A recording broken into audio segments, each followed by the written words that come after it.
Guess who got a new tripod?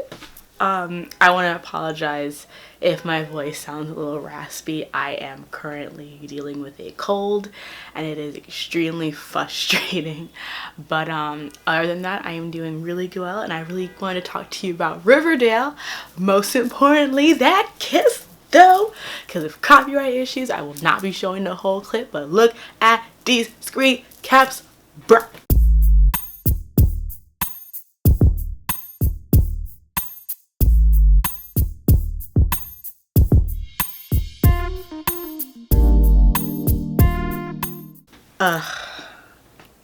They're so cute together.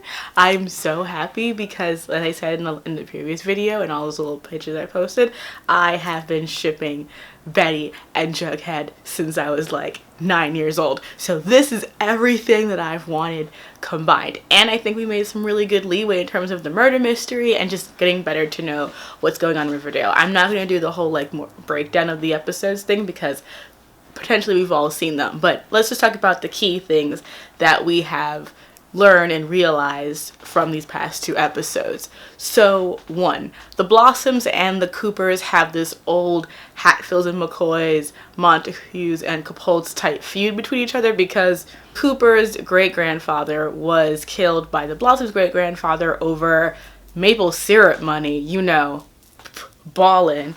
And therefore, there's been a blood feud between those 2 families. And Polly and Jason were together, and Jason, as I knew was going to happen, I told you, did I not tell you that Polly was pregnant? Did I not tell you? I'm telling you, it's baby Chick Cooper, aka Chick Blossom, I guess now, in the belly. That's Chick. That's my boy. Found him. Chick Watch officially over, or at least postponed. But so they were together, and Jason's parents made him break up with Polly, and once that Jason found out that Polly was pregnant, they were going to run off together. But however, because Mama Alice Cooper sees everything, because she's a crazy all-seeing bitch, was able to just figure out what was going on, sent her to this, you know, Catholic school convent to be purified while she's pregnant, and kept us from Betty the entire time because she's the worst. She's Satan, but she's good at it though. So bless. At least she's competent. And we finally get to meet Polly, so we can officially put aside that Polly and Betty are the same person. No, they are different. But what I do think is interesting is that they have been implying that there is some sort of mental health issue with the Coopers, coming from Alice to Polly to Betty, because Betty has some doubts about the way Polly tells her story. So there may be some sort of, like, you know, it's a very gothic trope of having a character be slightly mentally unhinged, and I hope they handle it in a more tactful way than those older novels do. But I do think it is good to see Betty being inquisitive and wanting to solve problems well. I think Betty is probably my favorite of the characters because she's very much task oriented and she goes after problems and she handles things in a very smart, competent way. And I think the show has done a really good job of allowing, you know, overarching storylines to be overarching and recognizing that there are certain plot things that need to be solved and dealt with in the episode itself. It's not going to take a whole lot of time to, you know, unravel the issue of the car. Betty thinks after their cute kiss with Jughead, like, oh, the car, if we find it, we can figure out if she's telling the truth or not. That intelligence in Betty I find very refreshing. And even her and Jughead, their bond of both being inquisitive and investigating and figuring out this whole Cooper thing, it has made their chemistry very natural and seem very genuine. And I just like the look on Jughead's face after he kissed Betty. Oh my god, it was everything. I love them together, and I think that's a really interesting, very soap opera-y story between Jason and Polly. And I also love that Jughead took pictures of the car and that Betty was like, this is all a crime scene, let's go tell the police right away, get Polly out. Like they're smart kids. They're smart, not too smart, but they're smart enough to be like, this is a crime scene, let's take pictures in case something happens. And then they have proof. It's not just, I thought for a second they were just gonna like leave and then the person who was spying on them was gonna destroy everything, but thankfully they have the pictures, so there is more evidence to prove that Polly was not lying about Jason running away. And we know that Jason was also dealing with drugs, and that's a whole nother issue because we know that there is a crime syndicate gang, whatever, in Riverdale in the Serpents. Speaking of the Serpents, we have Hermione Lodge being the shadiest now, just rising up there. I think all the moms in Riverdale are just really unhinged, and Hermione we thought was going to be the sane one, but it appears that she is equally as shady as the rest, because she's doing this weird thing with Fred Andrews. And by the way, I see the Gossip Girl parallels, because it's very much how Dana and Serena's parents were in love, and in the they did the whole, we were in high school together and we didn't end up together, now we have kids who are also interested in each other, blah blah blah blah. So I see it, I recognize it, it's cool. And so you have Hermione being really interested in Fred Andrews and trying to, will they, won't they, but then they do. Fred gets her the job at his office doing the booking for his construction job, and in return, under the guise of the secret buyer for the lot that was bought where the drive-in was, Hermione is going to help Fred keep his company over. And this has caused some real friction between Hermione and Veronica, because for Veronica, she sees this as the destruction of the family unit that she's really relied on. Her mother and her father being back together one day was something that she really relied on for things to be normal.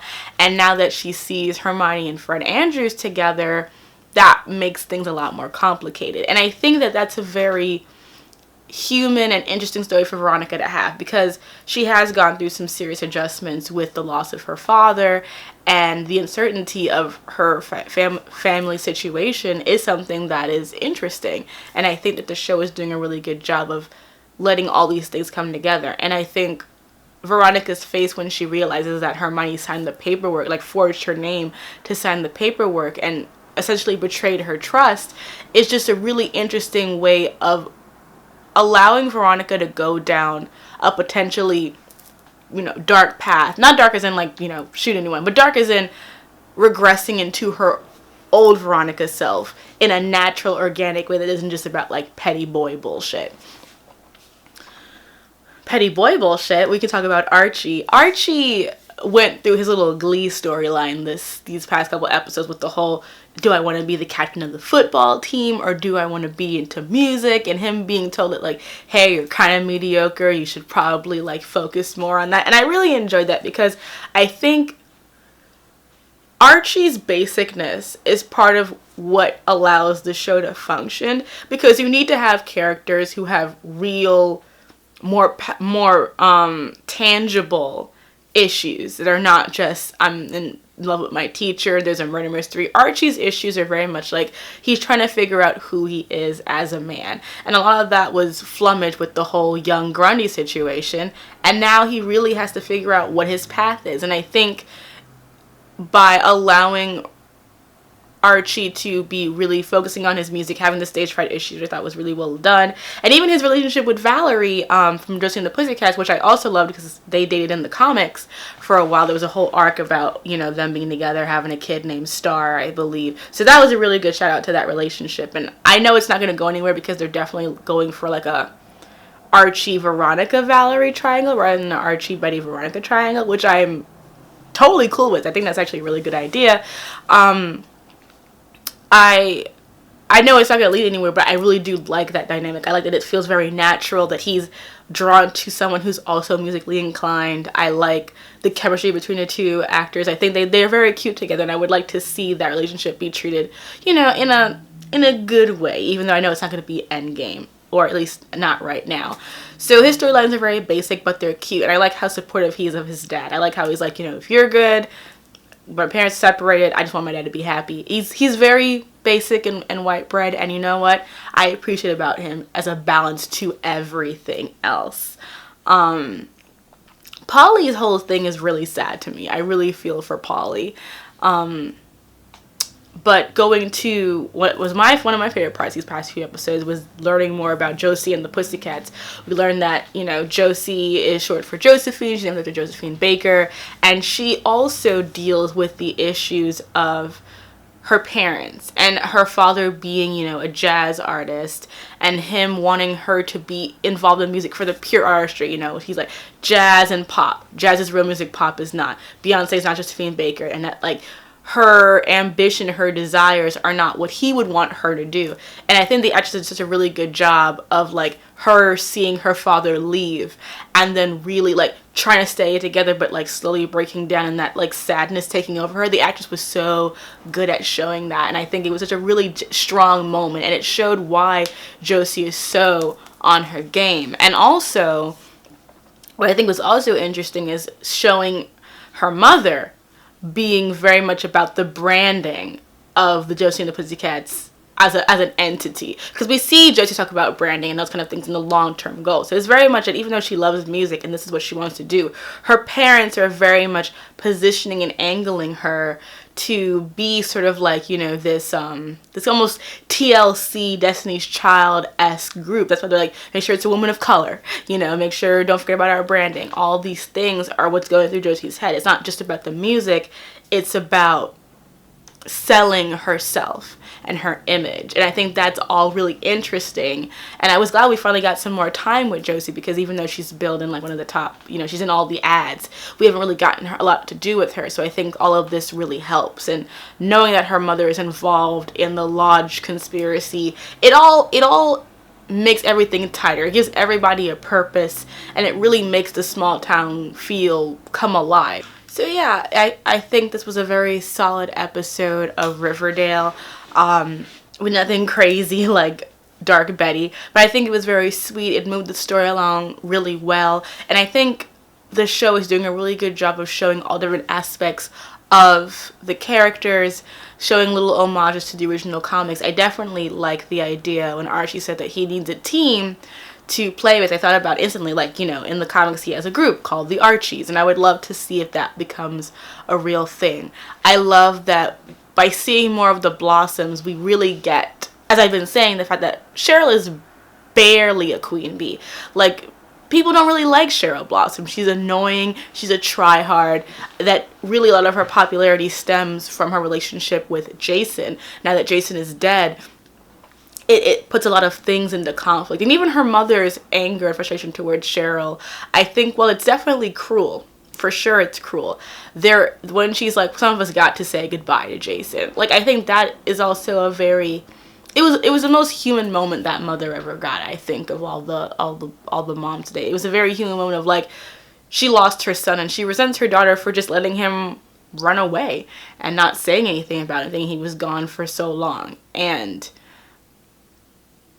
I think the show is doing a really good job of handling so many things. I really also love that, like, that Betty's mechanical skills are showing up too, because that was a big thing in the comics as well, that she was very good with cars and sewing and, like, half domestic skills and half, you know, not traditionally girl things. And I'm really enjoying the show, and slowly Kevin's becoming less of a cliche. I'd love to see him get more involved with sort of the larger scale issues, maybe see his boyfriend again or his lover, whatever he is. But everything is really going well, and I'm very impressed with how the show has managed to handle itself, to handle the balance between being something that's built upon such a long-lasting foundation as the Archie series, but definitely branching out to be its own thing. Thoughts and theory time. So I don't have many thoughts and theories this week because I feel like we got a lot of answered questions, but I do feel like the mystery of who killed Jason is definitely picking up, because, you know, Betty's ability to see her parents as shady folk is something I really admire about her, because a lot of times on these teen shows they're like, my mother would never, my father would never, but he's like, my dad would, my mother would. And I was like, that's right, Betty, you keep your eyes open. And so, but now that we know that Jason was dealing drugs, and we know that that we have a street gang, could he have been a result of this larger plot that Hiram and Hermione had about making Riverdale be unsafe and messing up that area? Because that's all part of their scheme, is working with the serpents to do these things. So maybe Jason got involved with the serpent activity and that's what's going on. Polly, you know, is Polly in some ways mentally ill? Does she have some delusions? And is she totally right about the relationship that she had with Jason? Clearly they had feelings for each other, but was there more to it? I think that finally, now that Polly is real and we know she exists and is pregnant, I think finally the Jason Blossom story is becoming something to worth watch. Now the Jason Blossom story has become something worth watching, and I'm looking very forward to next week, especially because it's gonna be Jughead centric, and that's my boo. I love Jughead. He's so cute. Just I give him, oh, I love it. And him and Betty, Riverdale, you have made my dreams come true, and for that, we cool.